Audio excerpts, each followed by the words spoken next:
सा लट्टू इतनी भयंकर चीज है ना कि 5 रुपए में आपको इतनी खतरनाक साइंस समझा देगा कि आपने सोची नहीं होगी। तो अगर इस लट्टू को हम लोग देखें तो ये तो तय है कि इसका सेंटर ऑफ मास नीचे की तरफ है, क्योंकि अगर मैं इसको डिस्टर्ब कर रहा हूँ तो वापस से अपनी स्टेबल इक्विलिब्रियम पोजीशन पे आ रहा है। तो ये तो तय है कि सेंटर ऑफ मास इसका सही पोजीशन पे है। अब अगर मैं इसको रोटेट करता हूँ तो आप देख सकते हो कि रोटेट करते ये उल्टा हो जा रहा है।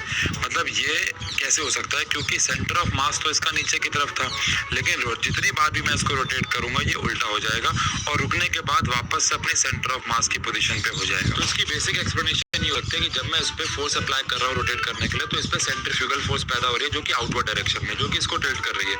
और जितनी ज्यादा वेलोसिटी होगी उतनी ज्यादा सेंट्रीफ्यूगल फोर्स होगी और रोटेट करते करते ये उल्टा हो जाएगा। जैसे ये रोटेट करेगा फ्रिक्शन की वजह से इसकी वेलोसिटी कम होगी, वेलोसिटी कम होगी तो सेंट्रीफ्यूगल फोर्स कम होगी। तो गाइस बहुत दिनों के बाद आया था मैं सीएस रैंक खेलने और आते ही हर एक गेम में मेरा बुया निकलता है और पूरा है मेरा 9 का बुया स्ट्रिक भी बन जाता है। और इतना ज्यादा बुया स्ट्रिक लेके जैसे मैं अपने दोस्तों के ग्रुप में आता और इनको गेम स्टार्ट करने के लिए तो तीनों ऑफलाइन भाग जाते हैं। तो अभी मैं ऐसे ही मजाक में रैंडमली टीम को टैप कर रहा था, मैं कुछ मास्टर प्लेयर्स के ग्रुप में आ जाता हूँ। इनको मैं बोलता हूँ कि एक गेम के बाद मेरी 10 की बुया स्ट्रिक होने वाली है। तो इनमें से लड़की कहती है तो चलो पवन आप हमारे साथ एक गेम खेल लो। ये सुनने के बाद मैं इनके साथ गेम खेलने के लिए तो आ जाता हूँ, लेकिन पहले राउंड में मेरे तीनों टीममेट मर जाते हैं। तो मैं इस राउंड को जैसे तैसे जिता देता हूँ। उसके बाद दूसरे राउंड में वो बंदे हमें मार देते हैं और ऐसे ही करते करते हम दोनों टीम का स्कोर होता है 3-3 राउंड। और इस लास्ट राउंड में मेरे तीनों टीममेट पहले जाकर मर जाते हैं, लेकिन हमारी टीम से मैं बच जाता हूँ अकेला। और इसी बात का फायदा उठाकर वो बंदे मेरे ऊपर रश करने के लिए आते हैं, लेकिन अभी आगे मैं उन बंदों के साथ कुछ ऐसा कर देता हूँ। उसे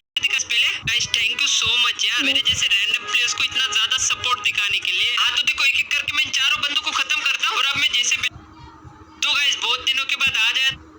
अगर हम टीवी के रिमोट को अपने हाथ में लेकर के पानी के अंदर चले जाएं तो हम बिल्कुल भी गीले नहीं होंगे। तो अभी मेरे हाथ में एक रिमोट है, चलो मैं पानी के अंदर डूब करके दिखाता हूँ, फिर देखना मैं इस पानी के अंदर डूबने के बाद भी बिल्कुल भी गीला नहीं होऊंगा। अरे यार लेकिन मैं तो पूरा गीला हो गया।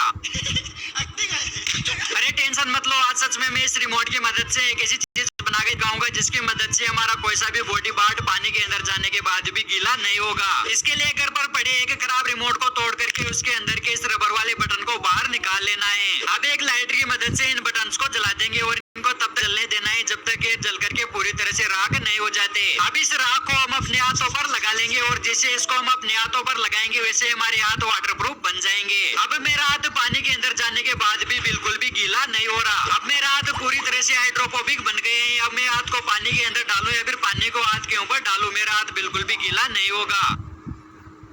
अगर हम टीवी रिमोट को अपने हाथ में लेकर गाइस जिस आईडी में इतना लेवल हो, डायमंड्स हो और विनर हो, उससे ज्यादा क्या ही रेयर हो सकता है यार। बस इतना ही भाई, हमारी गिल्ड में एक ऐसा बंदा है जिसके पास तुमसे भी ज्यादा रेयर आईडी है।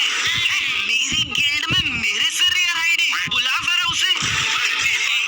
वो भी 1 लेवल का, लेकिन यार इसने तो सारे ही लाइट पास खरीद रखे हैं। अरे बचपन से अमीर हूँ भाई, गेम में खेलने के लिए नहीं बल्कि टॉप अप करने के लिए आता हूँ मैं। अबे साले नूब, 2 ही लाइट पास लेके कोई प्रो नहीं बन जाता। आईडी में रेयर चीजें भी होनी चाहिए उसके लिए। अच्छा तो मैं टॉप अप करने आता हूँ जब होता है मेरा मन। और ये देख गोल्डन सीजन 1, ये देख के मत जाइए रो, ये देख सीजन 2। और तेरी आईडी तो बिकेगी फ्री में क्योंकि लाइट पास लिया था मैंने सीजन 3 में। अरे बस कर भाई, समझ गया तू बहुत प्रो है।